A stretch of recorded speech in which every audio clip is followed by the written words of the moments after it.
Bangladesh deputy high কমিশনের সামনে যে মিছিল রয়েছে সেই মিছিলের দিকে নজর রাখবো। আইএসএফ পথে নেমেছে আজকে বাংলাদেশ ইস্যুতে, আর অশান্তি এড়াতে পুলিশে ছয়লাভ গোটা এলাকা। মিছিল আটকে দিয়েছে পুলিশ পাক সাকা 7 ট্যাঙ্কসের কাছে।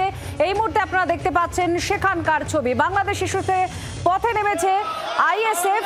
এদিকে বাড়তি সুরক্ষার বন্দোবস্ত করা হয়েছে। বাংলাদেশ ডেপুটি হাই কমিশনের অফিসের পুরো চত্বর ঘিরে রাখা হয়েছে। সনাতনীদের মিছিলে গতকাল যে মিছিল হয়েছে সেই মিছিলকে মাথায় রেখেই এই আগাম সুরক্ষা ব্যবস্থা। এদিকে আজকে আইএসএফ পথে নেমেছে।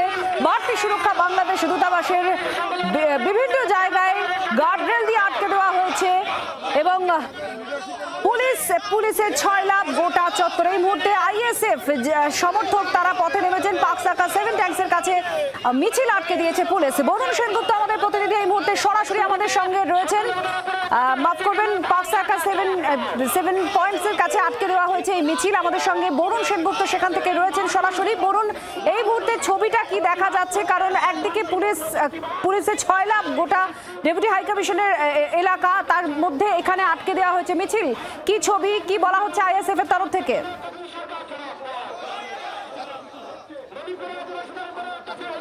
একদম আইএসএফ তরফ থেকে তারা কিন্তু একদম 7 পয়েন্ট যেটা রয়েছে সেখান থেকে তারা আসে এবং কিছু দূর আসার পরেই তাদের কিন্তু পুলিশ একেবারে ব্যারিকেড দিয়ে সেখানে কিন্তু আটকে দেয় এবং আটকে দেওয়ার পরেই কিন্তু তারা একেবারে আমরা দেখেছি সেই সময় তারা কিন্তু বসে পড়ে, অর্থাৎ রাস্তার উপরে তারা বসে পড়ে আন্দোলন শুরু করে।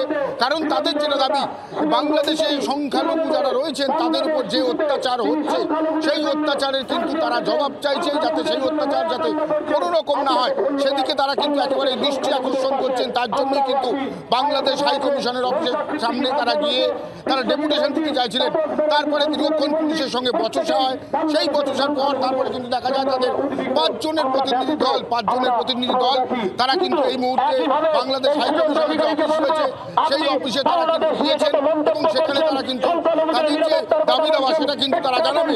এই যে বাংলাদেশ নিয়ে আইএসএফ যেটা বলছেন, শুধু বাংলাদেশ নয়, উত্তরপ্রদেশ থেকে আরম্ভ করে বিভিন্ন জায়গায় যেইভাবে সংখ্যালঘুদের উপর অত্যাচার হচ্ছে তার প্রতিবাদ কিন্তু তারা করবেন এবং তাতে যদি আজকে এই ছোট করে প্রতিবাদ, যদি সেই প্রতিবাদ আরও বাড়ানো হয়, যদি সেই প্রতিবাদে তাদের বা এই ডেপুটেশনের কাজ না হয়, যদি সেই ডেপুটেশন আরও বাড়াতে হয়, সেই ঝাঁজ কিন্তু তারা বাড়াবে, সেই নৃত্যও তারা কিন্তু দিয়ে যাচ্ছে।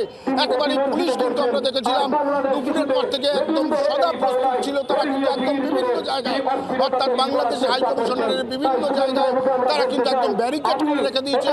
কাউকে ঢুকতে দেওয়া হবে না, এমনটাই কিন্তু তাদের তরফ থেকে জানানো হয়েছিল। ঠিক সেই মতোই কিন্তু একদম 7 পয়েন্ট থেকে যখন সেই মিছিল আসে এবং পাক সার্কাসের এই রাস্তার উপরেই পুলিশ কিন্তু একদম ব্যারিকেড করে দেয় এবং ব্যারিকেড করে তাদের আটকে দেয়। সেই সময় কিন্তু আমরা দেখেছিলাম একেবারে তারা কিন্তু রাস্তার উপর বসে পড়েছিলেন। তাদের যেটা দাবি, গতকাল এই যে শুভেন্দু অধিকারী যখন মিছিল করেছিলেন তাদের বেশ কিছু যেতে দেওয়া হয়েছিল, কিন্তু সেখানে তাদের কেন ঢুকতে দেওয়া হচ্ছে না এই নিয়েও কিন্তু তারা প্রশ্ন করতে শুরু করেন এবং তাদের যেটা দাবি বারবার করে তারা বলছে যে আরো বড় ধরনের আন্দোলন তারা কিন্তু গড়ে তুলবে এবং সেই আন্দোলন কিন্তু তাদের চলবে।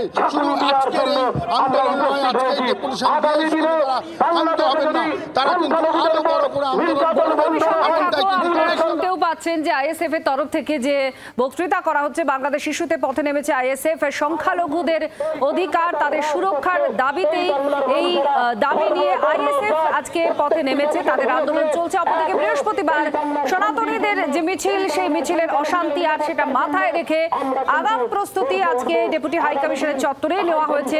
চারদিকে পুলিশ ঘিরে রেখেছে, গার্ডরেল দেওয়া হয়েছে, আর পুলিশের ছয়লাভ, এমনকি যে সমস্ত গাড়ি ওই এলাকা দিয়ে পাস করছে তাদেরকেও জিজ্ঞাসা করা হচ্ছে। এই অবস্থায় তারপরেই দেখা যায় আইএসএফ এর যে মিছিল আজকে পথে নেমেছে সেই মিছিল আটকে দেয় পুলিশ পাক সার্কাস 7 পয়েন্টের কাছেই। এই মিছিল আটকানো হয় আর তারপর 4 জনের প্রতিনিধি দল ভেতরে যাচ্ছেন, তারা ডেপুটেশন জমা দেবেন। তাদের দাবি দেওয়া বাংলাদেশ হাই কমিশনে, বাংলাদেশ দূতাবাসে তারা নিয়ে যাবেন, আর সেখানে তাদের দাবি দেওয়া তুলে ধরবেন। আমাদের প্রতিনিধি বরুণ সেনগুপ্ত সেখান থেকে সরাসরি আছেন, কিন্তু আইএসএফ এর তরফ থেকে ঠিক কি বলা হচ্ছে, তাদের কি দাবি রয়েছে, তাদের বক্তব্য আপনাদের শোনাবো। এর প্রমাণ রয়েছে। সেই দেশের ছাত্র বৈষম্য আন্দোলনে বাংলাদেশের অসংখ্য সংখ্যালঘু হিন্দু সম্প্রদায়ের মানুষ তাই নিরাপদে থাকবে আমাদের ডেপুটি হাই কমিশনের অফিসের সব স্টাফ। আমরা চাই তারা নিরাপদে থাকুক, কিন্তু তাদেরকেও তো জবাবদিহি করতে হবে যে তারা নিরাপদে বাস করলে, যদি এদেশে তারা নিরাপদে বাস করতে পারে, তাহলে আমার ভাই বোনেদেরও ওদেশে নিরাপত্তার ব্যবস্থা এদেরই করতে হবে। আমরা সেই উদ্দেশ্যেই আমরা ডেপুটেশন দিতে যাচ্ছি। আমাদের একটা প্রতিনিধি দল যাবে, সেই প্রতিনিধি দল 5 জনের প্রতিনিধি দল সেখানে যাবে এবং ডেপুটেশন দিয়ে আসবো আমরা। আর কিছুক্ষণ আগেই ভারত সরকারের তরফ থেকে, বিদেশ মন্ত্রকের তরফ থেকে একটি প্রেস মিটে বলা হয় যে সেখানকার সমস্ত নাগরিকের সুরক্ষার দায়িত্ব বাংলাদেশ সরকারই তাদের সুরক্ষা এবং অধিকার সুনিশ্চিত করবে, এই আশা ভারত সরকার করে। সে জায়গায় দাঁড়িয়ে এ পারেও কিন্তু আঁচ লাগছে, তার কারণ সংখ্যালঘুদের ওপরে সেখানে অত্যাচার চলছে বা হামলা চালানো হচ্ছে, এমনই অভিযোগ উঠে আসছে। আইএসএফ আজকে পথে নেমেছে। আইএসএফ এরও ঠিক একই দাবি, সংখ্যালঘু যারা বাংলাদেশে রয়েছেন তাদের অধিকার সুনিশ্চিত করতে হবে, তাদের সুরক্ষা দিতে হবে। এই দাবিতেই তারা এই পথে নেমেছেন এবং আজকে বাংলাদেশ ইস্যুতে আইএসএফ এর এই মিছিলকে মাথায় রেখেই পুলিশ গার্ডরেল দিয়ে এবং অনেক পুলিশ মোতায়েন করে বাংলাদেশ ডেপুটি হাই কমিশনের চারপাশ নিরাপত্তা অনেক বাড়ানো হয়েছে। আমাদের প্রতিনিধি বরুণ সেনগুপ্ত আমাদের সঙ্গে এই মুহূর্তে সরাসরি রয়েছেন। বরুণ, নিরাপত্তার ছবি আমরা যেটা দেখছিলাম শুরু থেকে, যে প্রবল আঁটোসাঁটো করা হয়েছে, অনেক পুলিশ, অনেক গার্ডরেল ব্যবহার করা হয়েছে। এই মুহূর্তে নিরাপত্তার ছবিটাই বা কি রয়েছে? কারণ মিছিলটা একদিকে আটকানো হয়েছে, প্রতিনিধিদের ভেতরে পাঠানো হচ্ছে। সেটা কেবলমাত্র বাংলা ভাষাকে স্মরণ করে পৃথিবীর ইতিহাসে একেবারে দেখো, পুলিশ কিন্তু একেবারে গার্ডরেল দিয়ে সেই জায়গা কিন্তু একেবারে ঘিরে রেখে দিয়েছে। বলা যায় একেবারে বজ্র আটুলি করে রেখে দিয়েছে। তার কারণ এখানে যেমন একটি গার্ডরেল রয়েছে, ঠিক তার পরের রাস্তায় সেখানেও কিন্তু গার্ডরেল দেওয়া রয়েছে। পাশাপাশি বলে রাখি, বাংলাদেশ হাই কমিশনের অফিসের সামনে সেখানেও কিন্তু পুলিশের সরাসরি তারা কিন্তু কোনোভাবে কোনো ফাঁক রাখতে চান না, যে কোনো রকম যাতে অশান্তি না ছড়ায় সেই দিকে কিন্তু পুলিশ প্রশাসন সদা নজর রেখেছে, এমনটা কিন্তু বলাই যায়।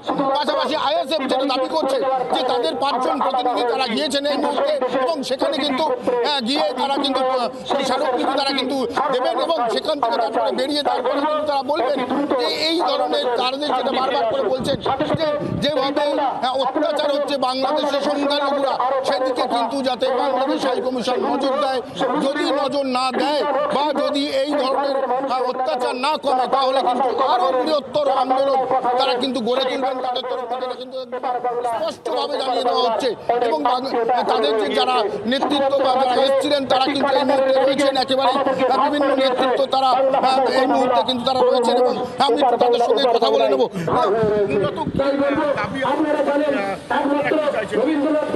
একটা জিনিস আমরা এখান থেকে আজকে যাচ্ছি, বাংলাদেশের সংখ্যালঘু সম্প্রদায়ের উপরে যে অত্যাচার হচ্ছে। বাংলার আওয়াজ, বাঙালির আবেগ, জি 24 ঘন্টা।